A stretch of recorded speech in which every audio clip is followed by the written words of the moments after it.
India में exam सिर्फ एक टेस्ट नहीं बल्कि जुनून बन चुका है। स्टूडेंट का हर दिन इस टेंशन में गुजर जाता है कि क्या उनकी प्रिपरेशन एनफ है और उनके पेरेंट्स और सोसाइटी के एक्सपेक्टेशन क्या वो मीट कर पाएंगे। कभी सोचा है कि ये प्रेशर स्टूडेंट के मन और शरीर पर कितना असर डालता है। आज हम इस मुद्दे को डिटेल में समझने की कोशिश करेंगे। सोचिए एक स्टूडेंट का रूटीन कैसा होता है। सुबह 5 बजे उठकर कोचिंग के लिए तैयार होना, फिर स्कूल जाना और स्कूल के बाद फिर ट्यूशन और घर आकर लेट नाइट तक पढ़ाई करना। इस पूरे साइकिल में स्टूडेंट के लिए ना तो रिलैक्सेशन है, ना एंटरटेनमेंट और ना ही एक्सरसाइज करने का समय। ये ओवरबर्डन रूटीन उनके मेंटल और फिजिकल हेल्थ दोनों को खत्म कर रहा है। पेरेंट्स का शर्मा जी के बेटे का प्रेशर और सोसाइटी का कैरियर सिक्योर करना है का प्रेशर इस बेचारे स्टूडेंट के मन पर एक और बोझ बन जाता है। दोस्तों, ये सिर्फ एक कहानी नहीं बल्कि हर दूसरे घर की सच्चाई है। एग्जाम का प्रेशर हर स्टूडेंट को किसी न किसी तरीके से इम्पैक्ट करता है, चाहे वो टॉपर हो या फिर एवरेज स्कोरर। एक रिपोर्ट के मुताबिक 15 से 24 साल के 80% स्टूडेंट को एग्जाम के समय एंजाइटी होती है। नेशनल क्राइम रिकॉर्ड्स ब्यूरो के डेटा के मुताबिक 2024 में 13,000 से ज्यादा स्टूडेंट ने सुसाइड कर लिया।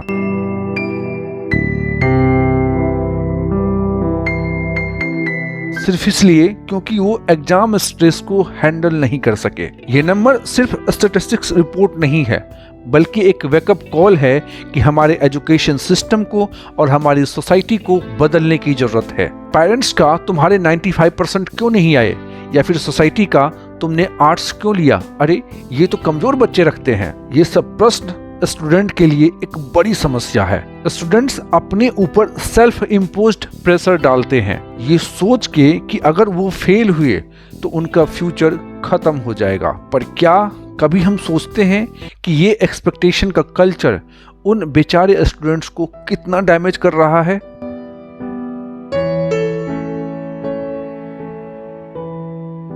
दोस्तों, एग्जाम स्ट्रेस का सबसे पहला असर उनके मेंटल हेल्थ पर होता है। स्टूडेंट्स अक्सर एंजाइटी और डिप्रेशन के शिकार होते हैं। रिया एक 12th की स्टूडेंट इस बात की उदाहरण है कि जब एग्जाम का टाइम आया तो उनका ब्लड प्रेशर इतना बढ़ गया कि उसे हॉस्पिटलाइज करना पड़ा।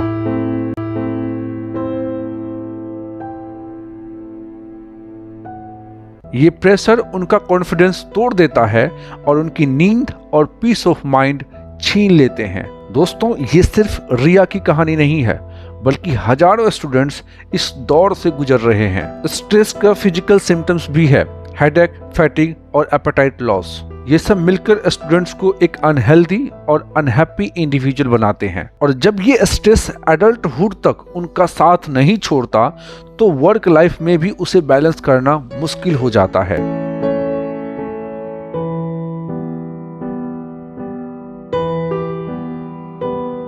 एक छोटी सी फेल्यूर एक बड़े ट्रॉमा में बदल जाती है क्योंकि उन्हें फेल्यूर को एक्सेप्ट करना कभी नहीं सिखाया गया है। दोस्तों, एग्जाम स्ट्रेस का समाधान पॉसिबल है अगर हम सब मिलकर काम करें तो इसमें सबसे पहले हम टाइम मैनेजमेंट के बारे में बात करेंगे, क्योंकि टाइम मैनेजमेंट बहुत जरूरी है स्टूडेंट के लिए। क्योंकि जब वो अपना काम टाइम पे पूरा नहीं कर पाता है तो धीरे धीरे वर्कलोड उनके ऊपर बढ़ने लगता है और धीरे धीरे वो फ्रस्ट्रेट होने लगते हैं और एग्जाम का डर सताने लगता है कि एग्जाम पास आने लगे हैं, मेरा काम अभी बहुत पेंडिंग है। तो ये सारी बातें उसको स्ट्रेस देने लगते हैं और धीरे धीरे वो डिप्रेशन में आने लगते हैं। इसलिए एक रियलिस्टिक शेड्यूल बनाना बहुत जरूरी है और इसके लिए आप चाहें तो पोमोडोर टेक्निक का यूज कर सकते हैं। पोमोडोर टेक्निक ये बताती है कि आप जो है बेसिकली आप 25 मिनट आप काम करो और उसके बाद आप 5 मिनट्स का ब्रेक लो, फिर आप 25 मिनट काम करो, फिर आप 5 मिनट्स का ब्रेक लो।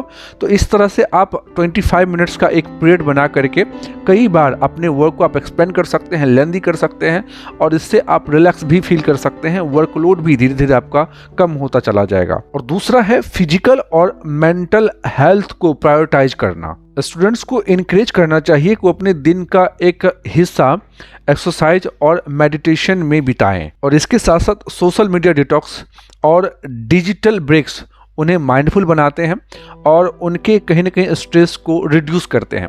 लेकिन इसकी एक बड़ी खामी भी है कि जब हम पढ़ाई के साथ साथ सोशल मीडिया यूज करने लगते हैं तो फिर उसमें हम खो जाते हैं और फिर पता नहीं चलता है कि हम तो सिर्फ 5 मिनट के लिए देखना शुरू किए थे और कब ये 1 घंटा 2 घंटा निकल गया, तो फिर वापस से बच्चों के ऊपर स्ट्रेस आने लगता है। तो हमें एक खुद को कंट्रोल करना पड़ेगा कि चलो ठीक है 5 मिनट हम सोशल मीडिया यूज कर लेते हैं, इंस्टाग्राम यूज कर लेते हैं या रील्स यूज कर लेते हैं, उसके बाद वापस हम अपने वर्क पे बैक हो जाएंगे।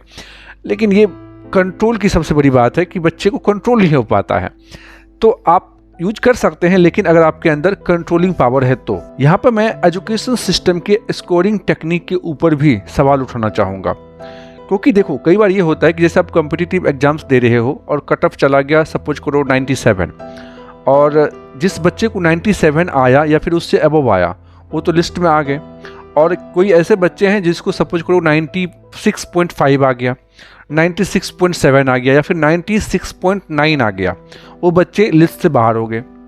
अब मुझे ये बताओ कि जिस बच्चे को हाफ मार्क्स ज़्यादा आया है, क्या वो उन बच्चों से ज़्यादा टैलेंटेड है जिसको हाफ मार्क्स कम आया है? आप 1 मार्क्स या 2 मार्क्स के बेसिस पे कैसे जज कर सकते हो कि वो बच्चा ज़्यादा टैलेंटेड है इसलिए उसे लिस्ट में होना चाहिए, और किसी को अगर हाफ मार्क्स या 1 मार्क्स कम आया है तो बच्चा कम टैलेंटेड है इसलिए उसे लिस्ट में बाहर कर दें? ये कैसी टेक्निक है? मुझे कभी भी ये टेक्निक समझ में आज तक नहीं आई है।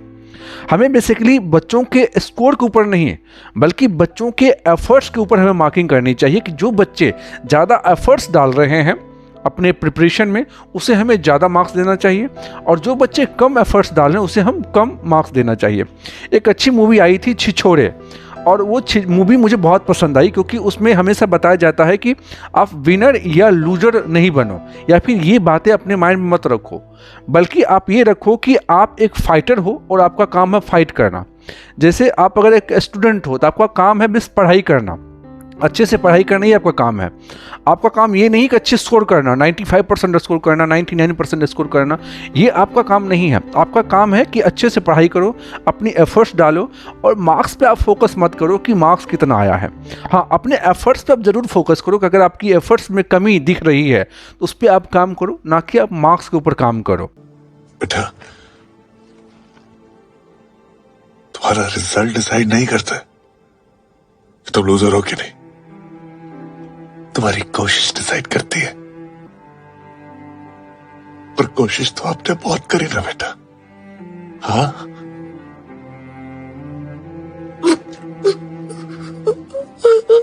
तो अगर आपको टाइम मिले तो मूवी आप जरूर देखना, क्योंकि उसमें फाइट्स की बात की गई है। जो फाइटर होता है, जो योद्धा होता है, वो कभी युद्ध जीतने के लिए या हारने के लिए नहीं लड़ता है। वो इसलिए लड़ता है क्योंकि उसका काम है युद्ध लड़ना, क्योंकि वो योद्धा है इसलिए उसका काम है युद्ध लड़ना। जीतना हारना ये तो युद्ध का परिणाम होता ही है।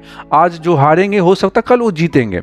उसी तरह से जो आपका जो फेल्यूर है या जो सक्सेस है या जो आप अच्छे स्कोर कर पा रहे हो, ये आपके लाइफ को डिफाइन नहीं करता है, बल्कि ये तो एक स्टेप है, एक पड़ाव है, और ये पूरी आपकी लाइफ नहीं है। इसलिए आप बेसिकली जो है जर्नी का मजा लो, ना कि डेस्टिनेशन का मजा लो। और जो बच्चे डेस्टिनेशन के मजा लेने में रह जाते हैं, जो स्कोर को एंजॉय करने में रहते हैं, वो कभी आगे बढ़ते भी नहीं हैं।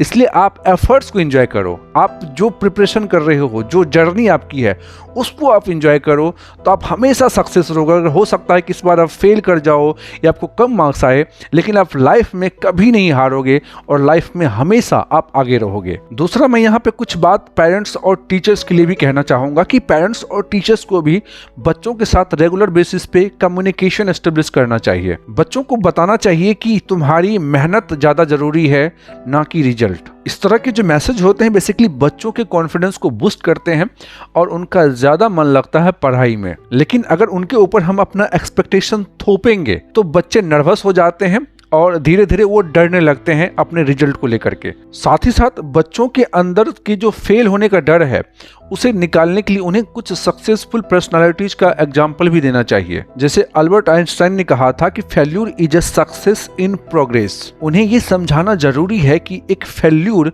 किसी इंसान की डेफिनेशन नहीं बनाती, बल्कि नए अपॉर्चुनिटीज के दरवाजे खोल देते हैं। पेरेंट, टीचर्स और गवर्नमेंट सभी का इस प्रॉब्लम को सॉल्व करने में अपना कुछ ना कुछ रोल है जो कि उन्हें प्ले करना चाहिए। पेरेंट्स का अपने बच्चों का कंपैरिजन किसी शर्मा जी के लड़के के साथ करना बंद कर देना चाहिए और अपने बच्चों के यूनिक स्किल के ऊपर फोकस करना चाहिए। और साथ ही स्कूल्स को मार्क्स बेस्ड एजुकेशन को होलिस्टिक लर्निंग से रिप्लेस करना चाहिए, जहां स्टूडेंट्स के क्रिएटिविटी और इमोशनल वेलबीइंग को इम्पोर्टेंस मिले। दोस्तों, एग्जाम प्रेशर एक हार्श रियलिटी है, लेकिन इसका सॉल्यूशन हमारे हाथ में है। अगर पेरेंट्स, टीचर्स और सोसाइटी मिलकर एक स्ट्रेस एनवायरनमेंट क्रिएट करें तो स्टूडेंट्स का फ्यूचर ब्राइट हो सकता है। दोस्तों, आपने अक्सर सुना होगा कि हमारे former president doctor APJ Abdul Kalam साहब ने कहा था कि सपने वही होते हैं जो हमें चैन से सोने ना दे। लेकिन ये भी सच है कि नींद से ज्यादा इम्पोर्टेंट है अपना मन। मेहनत करो बिना स्ट्रेस के, सपने जरूर पूरे होंगे, क्योंकि सफर इंपॉर्टेंट है, सिर्फ मंजिल नहीं। तो दोस्तों, इस टॉपिक पे आपकी क्या राय है कि स्टूडेंट्स के लिए एक स्ट्रेस फ्री एनवायरनमेंट हम कैसे क्रिएट कर सकते हैं? अपना विचार कमेंट बॉक्स में जरूर लिखें। अगर आपको वीडियो पसंद आता है और अगर आप स्टूडेंट्स के शुभ चिंतक हैं तो इस वीडियो को ज़्यादा से ज़्यादा लोगों के बीच जरूर शेयर करें, क्योंकि ये एग्जाम का टाइम है और मेरी कोशिश है कि कुछ अगर राहत मेरी वीडियो से उन बच्चों को मिल जाए तो मेरा वीडियो बनाना सफल हो जाएगा। मिलते हैं अगले वीडियो में दोस्तों, नमस्कार।